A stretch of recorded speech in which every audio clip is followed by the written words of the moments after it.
जय श्री कृष्ण मित्रों, स्वागत है आपका हमारे चैनल पर और आप सुन रहे हैं श्रीमद् भगवत गीता की एक शानदार सीरीज जिसका नाम है भगवत गीता की सीख। उससे पहले अगर आपने हमारे चैनल को सब्सक्राइब नहीं किया है तो तुरंत कर ले, क्योंकि ऐसे वीडियोस इस चैनल पर मैं आपके लिए लाता रहता हूँ। आज हम बात करेंगे श्रीमद् भगवत गीता के तृतीय अध्याय की और इसका नाम है कर्मयोग। मित्रों, इस अध्याय को बहुत ही सरल शब्दों में हम आपके सामने प्रस्तुत करने की कोशिश करेंगे। तो चलिए वीडियो शुरू करते हैं। श्रीमद् भगवत गीता अध्याय 3 कर्मयोग। यह अध्याय शुरू होता है अर्जुन के सवालों से। अर्जुन पूछते हैं कि हे जनार्दन, यदि आप कर्म की अपेक्षा ज्ञान को श्रेष्ठ समझते हैं तो फिर हे केशव, मुझे इस भयंकर कर्म में क्यों लगाना चाहते हैं, अर्थात मुझे युद्ध करने आप क्यों कह रहे हैं। हे प्रभु, आपके अनेक अर्थ वाले शब्दों से मेरी बुद्धि मोहित हो रही है। आपकी बातें समझने के बजाय मैं और भी ज्यादा उलझता जा रहा हूँ। इसलिए मेरी दुविधा को दूर करके कोई एक बात बताइए प्रभु, जिससे मेरी उलझन दूर हो सके, जिससे मैं कल्याण को प्राप्त हो जाऊं। अब भगवान श्री कृष्ण ज्ञान योग और कर्म योग में भेद बताएंगे। श्री भगवान बोले, हे निष्पाप, इस दुनिया में दो प्रकार की निष्ठा यानी दो प्रकार का विश्वास है। एक है सांख्य योग जिसका रिश्ता ज्ञान से है, और दूसरा है कर्म योग जिसका लेना देना सिर्फ कर्म से है। अपनी इंद्रियों को वश में कर परमात्मा में ध्यान लगाना ज्ञान योग से होता है, और इसको कहते हैं संन्यास या सांख्य योग। और दूसरा होता है कर्म योग, मतलब निष्काम कर्म करके फल में आसक्ति ना रखना। मनुष्य न तो कर्म किए बिना कर्म बंधनों से मुक्त हो सकता है और न ही कर्मों के त्याग मात्र से सफलता अर्थात सिद्धि को प्राप्त हो सकता है। कहने का सीधा अर्थ है कि कर्म को छोड़ देने से या उसे त्याग देने से न तो कोई सन्यासी बन सकता है और न ही कोई कर्मयोगी बन सकता है। कोई भी मनुष्य किसी भी काल में क्षण मात्र भी बिना कर्म किए नहीं रहता, क्योंकि सारा मनुष्य समुदाय कर्म करने के लिए ही पैदा हुआ है। ये प्रकृति का नियम है और इसे बदला नहीं जा सकता है। जो मंद बुद्धि मनुष्य सिर्फ दिखावे के लिए कहता है कि उसने समस्त इंद्रियों को वश में कर लिया है, परंतु वह मन ही मन उन इंद्रियों के विषयों का चिंतन करता रहता है, वह मनुष्य मिथ्याचारी अर्थात दंभी कहा जाता है।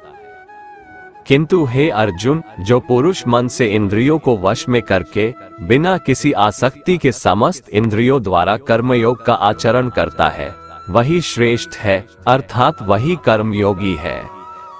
तू शास्त्रों के अनुसार अपने कर्तव्य कर्मों को कर, क्योंकि कर्म न करने की अपेक्षा कर्म करना ज्यादा श्रेष्ठ है, तथा कर्म न करने से तेरा शरीर निर्वाह भी नहीं सिद्ध होगा। अर्थात तू सिर्फ अपने कर्तव्यों का पालन कर, क्योंकि कर्म नहीं करने से तेरा जन्म लेना भी बेकार हो जाएगा। हे अर्जुन, तू यज्ञ समझकर अपना कर्म कर। जिस प्रकार यज्ञ समाज और प्रजा की भलाई के लिए किया जाता है, उसी तरह तू इस युद्ध को यज्ञ समझकर अर्थात अपना कर्तव्य समझकर कर्म कर। प्रजापति ब्रह्मा ने इस दुनिया की शुरुआत में यज्ञ को रचकर अपनी जनता को कहा कि तुम लोग इस यज्ञ के द्वारा वृद्धि को प्राप्त हो और यह यज्ञ तुम लोगों को इच्छित भोग प्रदान करने वाला हो। मित्रों, यज्ञ एक तरीके से हमें रास्ता दिखाता है, हमें कर्म करना सिखाता है। ब्रह्मा कहते हैं कि यज्ञ के द्वारा देवताओं को खुश करना चाहिए और फिर वे देवता खुश होकर हम सबकी भलाई करेंगे। इस प्रकार निस्वार्थ भाव से एक दूसरे को उन्नत करते हुए तुम लोग परम कल्याण को प्राप्त हो जाओगे। यज्ञ करके जब आप देवताओं की पूजा करते हैं तो वो बिना मांगे ही आपकी सारी इच्छाओं को पूरा कर देते हैं। लेकिन जो यज्ञ नहीं करता, उस यज्ञ से देवताओं को प्रणाम नहीं करता, लेकिन फिर भी अपनी इच्छाओं को पूरा करना चाहता है, उसे चोर समझना चाहिए। अर्थात बिना कर्म किए कोई चाहता है कि उसे सब कुछ मिल जाए, तो उसे चोर ही तो समझना चाहिए। यज्ञ से बचे हुए अन्न को खाने वाले श्रेष्ठ पुरुष सब पापों से मुक्त हो जाते हैं, और जो पापी लोग अपना शरीर पोषण करने के लिए ही अन्न पकाते हैं, वे तो पाप को ही खाते हैं। अर्थात जो लोग ईश्वर को याद किए बिना अपने जिंदा रहने में ही लगे रहते हैं, उन्हें चोर समझना चाहिए। अगर अन्न खत्म हो जाए तो सब खत्म हो जाएंगे। संपूर्ण प्राणी अन्न से ही उत्पन्न होते हैं। अन्न की उत्पत्ति बारिश से होती है और बारिश की उत्पत्ति यज्ञ से होती है और यज्ञ की उत्पत्ति वेद अनुसार कर्म करने से होती है। हमारी संस्कृति का सारा ज्ञान वेद से ही तो आया है और वेद परम पिता परमात्मा से उत्पन्न हुआ है। इससे सिद्ध होता है कि यज्ञ और ईश्वर में सीधा संबंध है। इसलिए सर्वव्यापी परमात्मा ब्रह्म रूप में यज्ञ में सदा स्थित रहते हैं। हे पार्थ, जो पुरुष परंपरा से नहीं चलता, सृष्टि चक्र के नियमों का पालन नहीं करता, अर्थात अपने कर्तव्य का पालन नहीं करता, वह इंद्रियों के द्वारा भोगों को भोगने वाला पापी पुरुष व्यर्थ ही जीता है।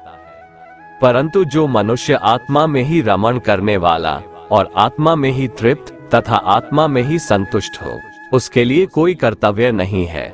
आत्मा का मतलब यह सबसे बड़ा सच है और जो सत्य को समझता है, सत्य में ही खुश होकर सत्य में ही रहता है, उसके लिए कोई कर्तव्य नहीं है। लेकिन ऐसा कोई लाखों करोड़ों में एक होता है। उस महापुरुष का इस विश्व में न तो कर्म करने से कोई प्रयोजन रहता है और न कर्मों के न करने से ही कोई प्रयोजन रहता है, तथा संपूर्ण प्राणियों में भी इसका स्वार्थ से कोई संबंध नहीं रहता। कहने का सीधा मतलब है, जिसे परमात्मा मिल चुका है वो कोई और दूसरा कर्म क्यों करे।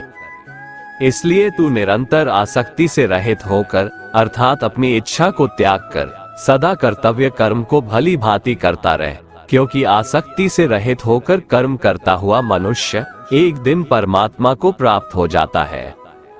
बहुत से ऐसे लोग हैं जो कर्म करते हुए ही परम सिद्धि को प्राप्त हुए थे। जनक आदि ज्ञानी जन भी आसक्ति रहित कर्म द्वारा ही परम सिद्धि को प्राप्त हुए थे। अतः संसार के हित का विचार करते हुए भी तेरे लिए कर्म करना ही उचित है। श्रेष्ठ पुरुष जो जो आचरण करता है, अन्य पुरुष भी वैसा वैसा ही आचरण करते हैं।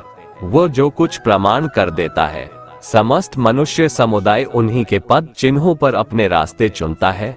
इसलिए सज्जन व्यक्तियों को सदैव अच्छा व्यवहार करना चाहिए। हे पृथापुत्र, तीनों लोकों में मेरे लिए कोई भी कर्तव्य शेष नहीं है।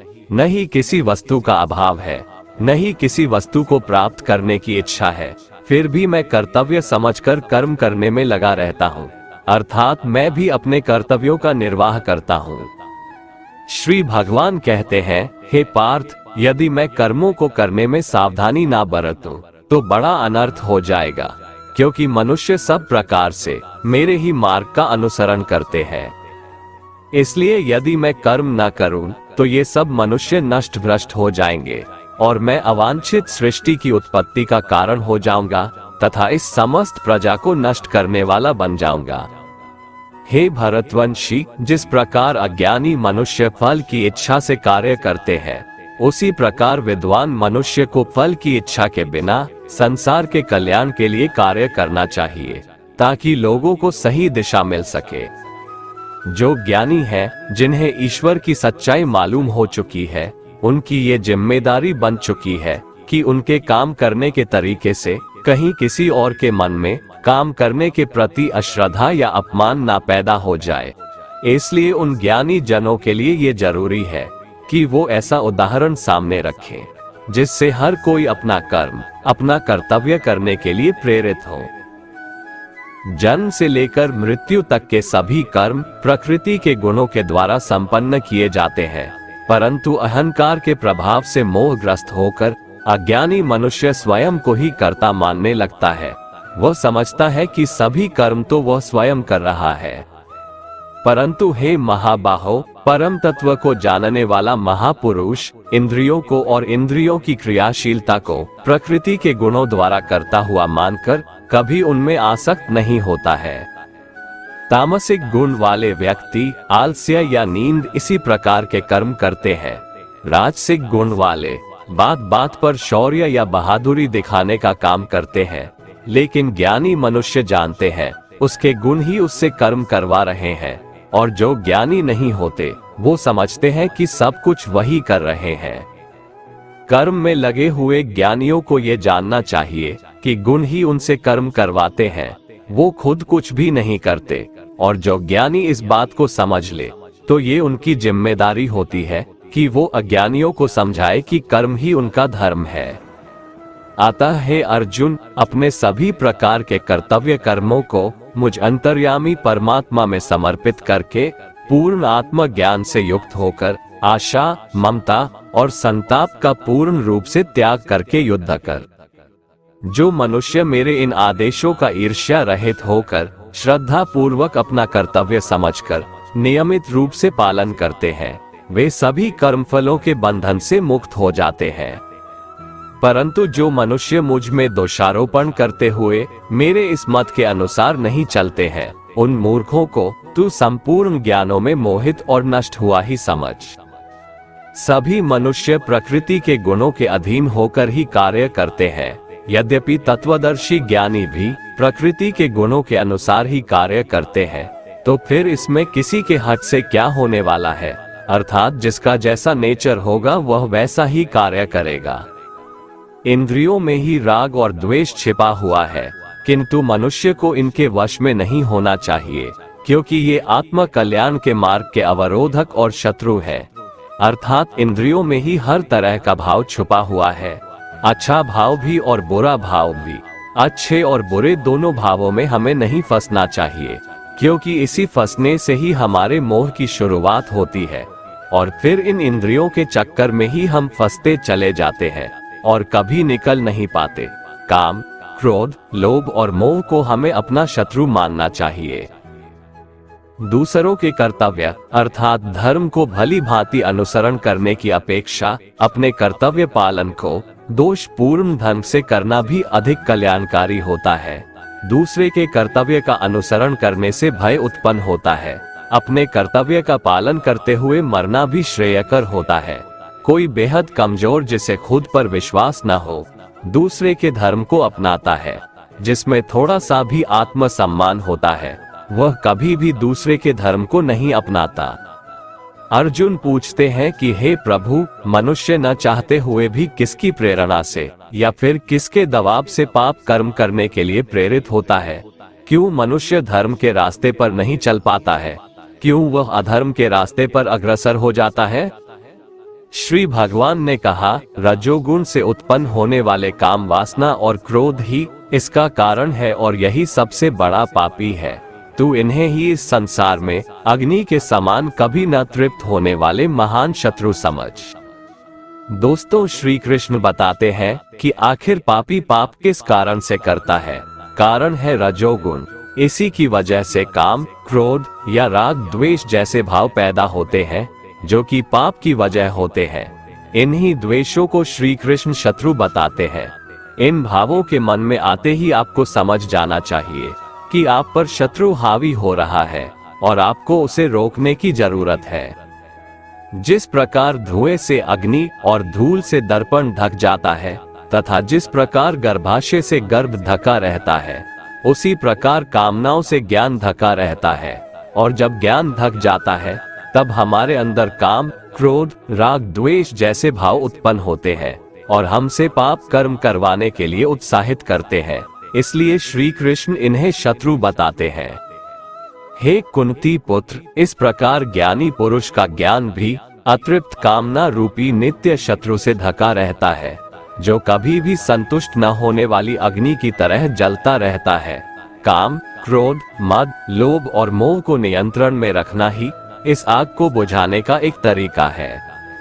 इंद्रियां, मन और बुद्धि को कामना की प्रजनन भूमि कहा जाता है, जिनके द्वारा यह मनुष्य के ज्ञान को आच्छादित कर लेती है और जीवात्मा को मोहग्रस्त कर देती है। अतः हे भरतवंशियों में श्रेष्ठ अर्जुन, तू प्रारंभ में ही इंद्रियों को वश में करके आत्मज्ञान और आत्म साक्षात्कार में बाधा उत्पन्न करने वाली इन महान पापी कामनाओं का ही बलपूर्वक खात्मा कर दे। श्री कृष्ण अर्जुन को सलाह देते हैं कि इससे पहले कि काम, क्रोध, लोभ जैसे शत्रु तुम पर कब्जा कर ले, तू अपनी इंद्रियों को वश में करके अपने काम, क्रोध को ही मार दे। ये काम, क्रोध जैसे शत्रु ही हैं, जो हमारे अंदर मौजूद ज्ञान को खत्म कर उनमें अज्ञान पैदा करते हैं और हमें धर्म के रास्ते से भटकाते हैं। हे अर्जुन, इस शरीर की अपेक्षा इंद्रियां श्रेष्ठ है, इंद्रियों की अपेक्षा मन श्रेष्ठ है, मन की अपेक्षा बुद्धि श्रेष्ठ है, बुद्धि से भी श्रेष्ठ शुद्ध स्वरूप आत्मा है। इस प्रकार हे महाबाहो, आत्मा को लौकिक बुद्धि से श्रेष्ठ जानकर अपनी इंद्रिय, मन और बुद्धि पर संयम रखो और आत्मज्ञान द्वारा कामरूपी दुर्जय शत्रु का दमन करो। इस प्रकार उपनिषद, ब्रह्म विद्या तथा योग शास्त्र रूप श्रीमद् भगवद गीता के श्री कृष्ण अर्जुन संवाद में कर्म योग नाम का 3रा अध्याय संपूर्ण हुआ। दोस्तों, अगर आपको हमारा ये वीडियो पसंद आया तो कमेंट में जय श्री राधे कृष्ण लिखें और ऐसे ही प्रेरणादायक वीडियो देखने के लिए हमारे चैनल को सब्सक्राइब कर लें। जय श्री राधे कृष्ण।